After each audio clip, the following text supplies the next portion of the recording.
کہ یہ دکھ ہی مجھے مسیح نے جو وعدے کیے ہیں اپنی بادشاہی میں داخل ہونے کے، یہ دکھ مجھے اس بادشاہی کے اندر داخل کر دیں گے۔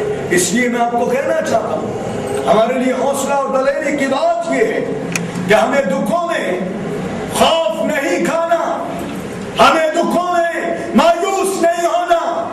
اس لیے دکھوں میں خوف نہیں کھانا اور مایوس نہیں ہونا، کیونکہ مسیح بھی دکھ سہ کر جلال کے اندر داخل ہوا، اور وہی دکھ جو اس نے سہے، اسی لیے تو خدا نے بھی اسے وہ نام بخش دیا جو نام سب ناموں سے اعلیٰ نام ہے۔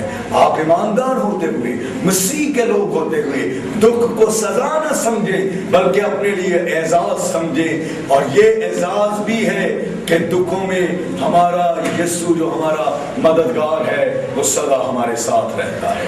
اب دوسرے باب پر غور کرتے ہیں، فلپیوں کے خط کے دوسرے باب پر، اور اس میں خوش رہو، لیکن کن حالات میں؟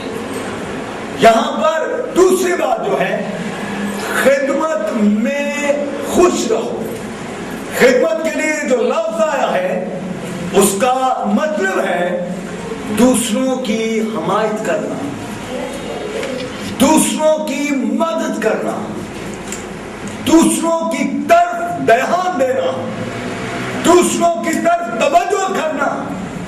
اور پالوس نے کیا کہا کہ اپنے لیے ہم یہ اعزاز سمجھیں کہ مسیح نے ہمیں دیانتدار سمجھتے ہوئے اپنی خدمت کے لیے بلایا، تاکہ ہم دوسروں کی مدد کر سکیں، دوسروں کے لیے برکت کا باعث بن سکیں، دوسروں کے لیے تقویت کا باعث بن سکیں۔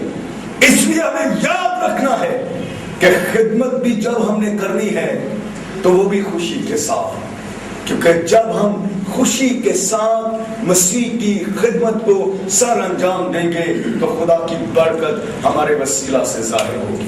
مسیح ہمیں دکھائی دیتا ہے جو خدمت میں دیانتدار، لیکن بعد میں ہم دیکھتے ہیں کہ اس کے رسول، اس کے سچے شاگرد، اس کے حقیقی فرزند بھی ہر حالات میں خدمت کو سر انجام دیتے رہے۔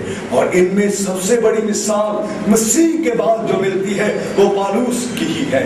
اس نے دکھوں میں، اذیتوں میں، کرب میں، تکلیفوں میں، آزمائشوں میں، برائیوں میں، ہر قسم کے حالات میں خدمت کو سر انجام دیا۔ اور رومیوں کے خط کے اندر اس نے یہی تو کہا، کون ہمیں مسیح کی محبت سے اور اس کی خدمت سے جدا کرے گا؟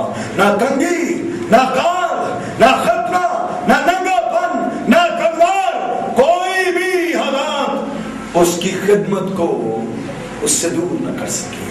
اور وہ خوشی اور شادمانی کے ساتھ خدمت کو سر انجام دیتا رہا۔ میں آپ سے بھی کہنا چاہتا ہوں، آپ جو مسیح کے لوگ ہیں، آپ جو مسیح کے خادم ہیں، آپ جو خدا کے بیٹے اور بیٹیاں ہیں، آپ کے لیے آج کا جو میسج ہے وہ یہی ہے کہ ہمیں خوش رہنا ہے۔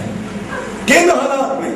جب ہم خدمت بھی کریں تو بھی بڑی شادمانی کے ساتھ۔ ہم ایک گھرانے کو دیکھتے ہیں جو بائبل مقدس میں ہے۔ اس گھر کے اندر یسوع اکثر آیا جایا کرتا تھا۔ اس گھرانے کے ساتھ مسیح کا بڑا پیار تھا، اور وہ بھی مسیح کے ساتھ بہت لگاؤ رکھتے تھے۔ ہم دیکھتے ہیں کہ اس بار جب مسیح ان کے گھر آیا تو ایک بہن تو مسیح کے قدموں میں بیٹھ کر اس کا کلام سن رہی تھی، دوسری خدمت میں لگی تھی، لیکن اس کی خدمت کے دوران ہم دیکھتے ہیں کڑواہٹ اس کے اندر آ گئی۔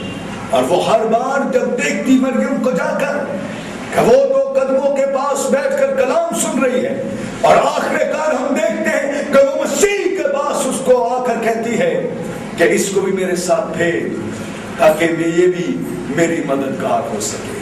وہ خدمت تو کر رہی تھی لیکن کڑواہٹ کے ساتھ۔ ہم نے خدمت کرنی ہے شادمانی کے ساتھ، خوشی کے ساتھ، کیونکہ پالوس نے کہا خوش رہو، خدمت کرتے ہوئے بھی خوش رہو۔ تیسری بات جس پر ہم غور کرتے ہیں، پالوس کو ایمان کا رسول کہا جاتا ہے، اور اس کی زندگی کے اندر سب سے بڑی بات کہ اس نے زندگی کے سارے حالات میں اپنے سچے مسیح پر ایمان رکھا، اور اسی لیے تو وہ کہتا ہے کہ جو مجھے طاقت بخش سکتا ہے اس میں سب کچھ کر سکتا ہوں۔ تیسری بات جس پر ہم غور کرتے ہیں فلپیوں کے خط کے 3 باب میں ہے، وہ ہے ایمان میں خوش رہو۔ ایمان کے لفظی معنی آپ جانتے ہیں، ایمان امید کی ہوئی چیزوں کا اعتماد اور اندیکھی چیزوں کا ثبوت ہے۔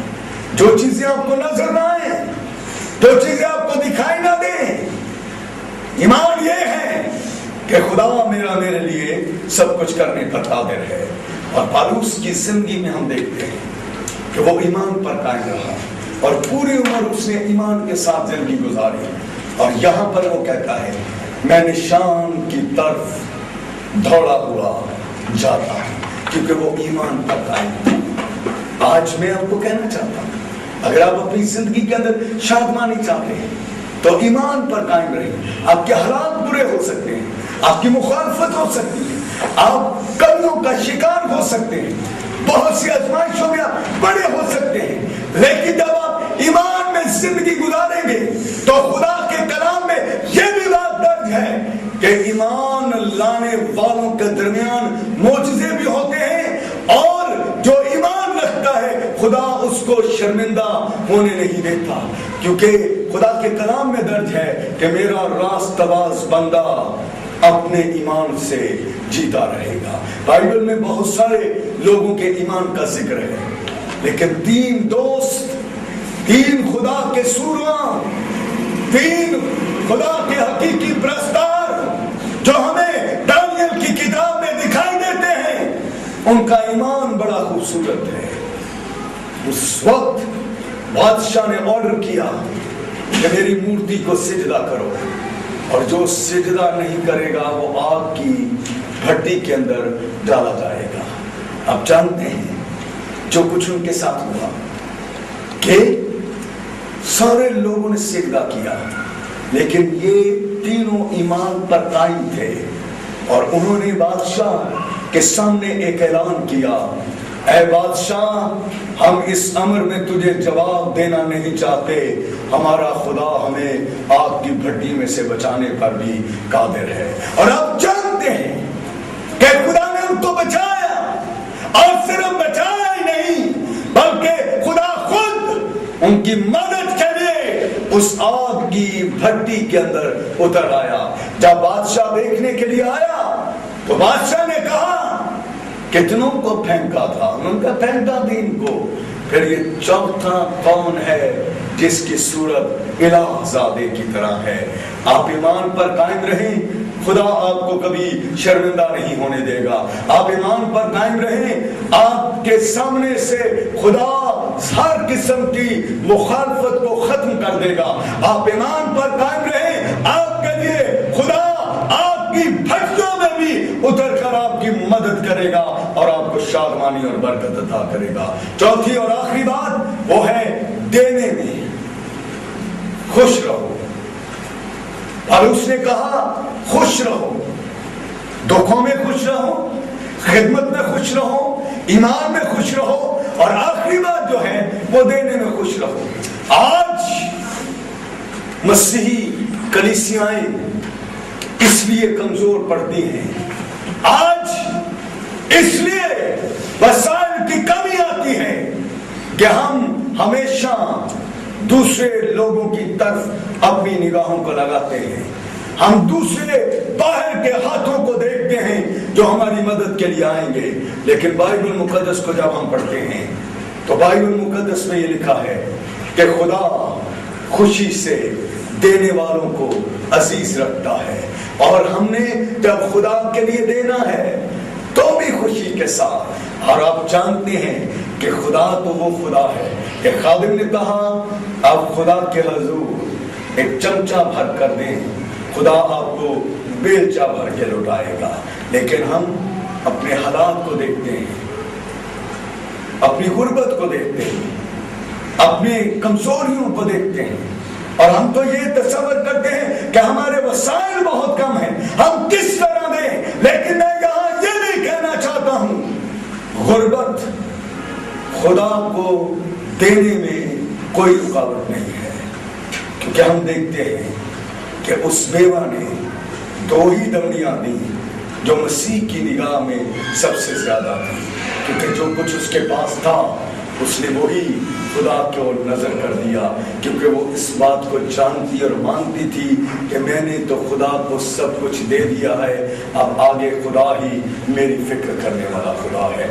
آج آپ شادمانی چاہتے ہیں تو یہ 4 عظیم باتیں عظیم رسول نے سکھائی ہیں. ہمیں دکھوں میں ہر لمحے شادمان رہنا ہے، اور مسیح نے بھی کہا کہ خوشی کرنا، نہایت شادمان ہونا، کیونکہ آسمان پر تمہارا اجر بڑا ہے.